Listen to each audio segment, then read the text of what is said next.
Now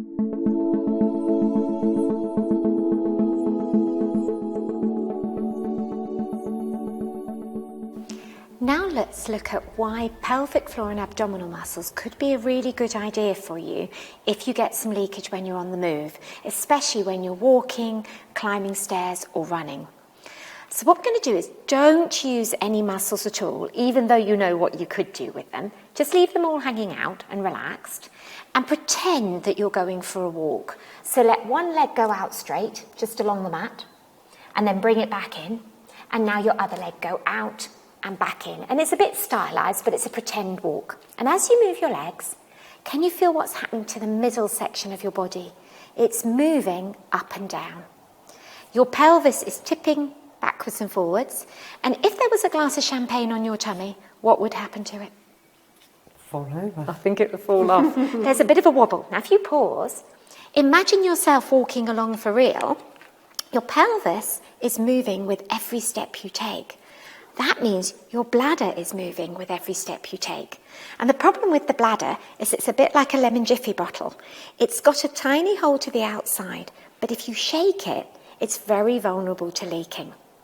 So now watch what happens if you held your abdominals and pelvic floor in just that light extra pants feeling. So let your tummy muscles be relaxed. Breathe in first, let them swell. As you breathe out, think drawing in pants at the front and in the pelvic floor underneath like a gusset, and make sure you can breathe. Now keep those extra pants on and straighten your leg out again. Bring it back in and then your other leg. And keep holding the abdominals and pelvic floor. And does it feel like you're moving a bit less? Yes, it feels a lot more stable.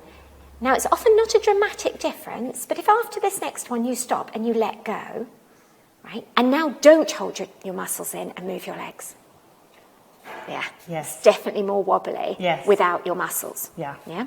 But the thing to practice is what I call 100% perfect walking. Glass of champagne, dead still. Because if you practice perfect walking as an exercise, you'll get about 75% of it when you really do go for a walk. So picture your glass of champagne stood on your tummy. Think breath in, let your tummy muscles swell. As you breathe out, think lower abdominals in towards you, little bit of pelvic floor underneath, and breathe. Now keep that glass of champagne really still and straighten your leg. Bring it back in, careful as you swap feet, other leg. And your job's to try to not let the champagne move. Nice. And though that feels a bit awkward or different to normal, if you can get the hang of that action, tummy in, pelvic floor, and moving your legs, it will really help with walking.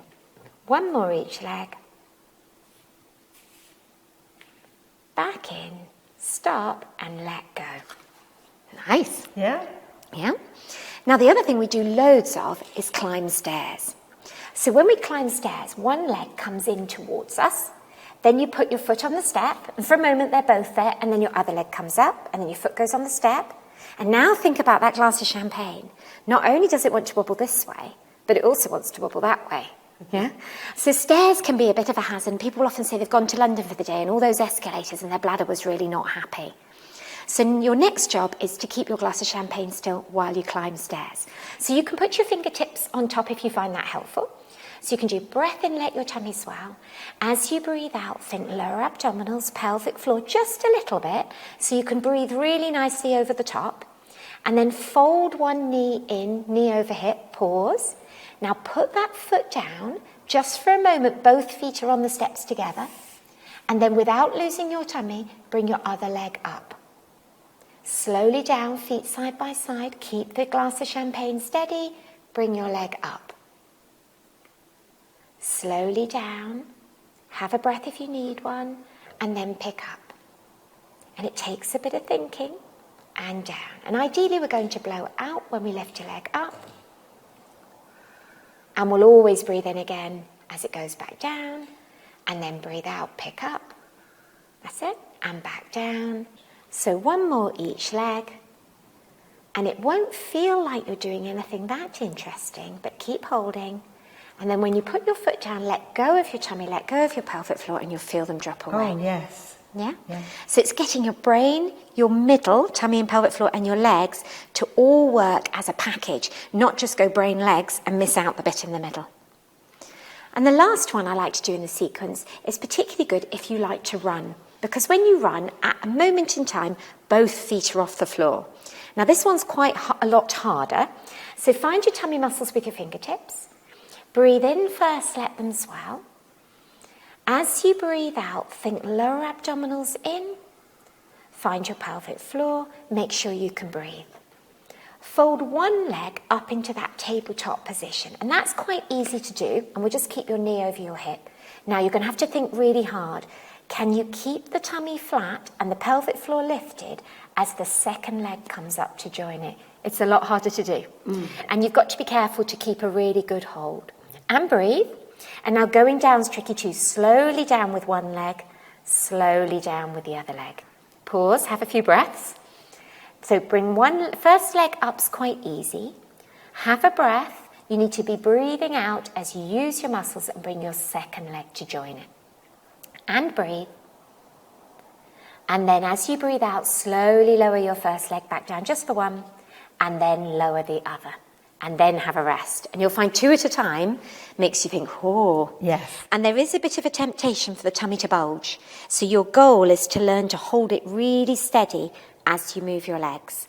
And as a beginner, I wouldn't do too many in a row, just 2 at a time. Have a rest, 2 at a time. So would this exercise be safe if you've got a prolapse? If you do it very carefully, and I would spend some time practicing the leg stretches and the one before, the stair climbing one, first, until you're really quite confident with that before you try that more advanced one, because that can make a bit of a bulge in the tummy. And if it bulges in the tummy, it's going to bulge underneath.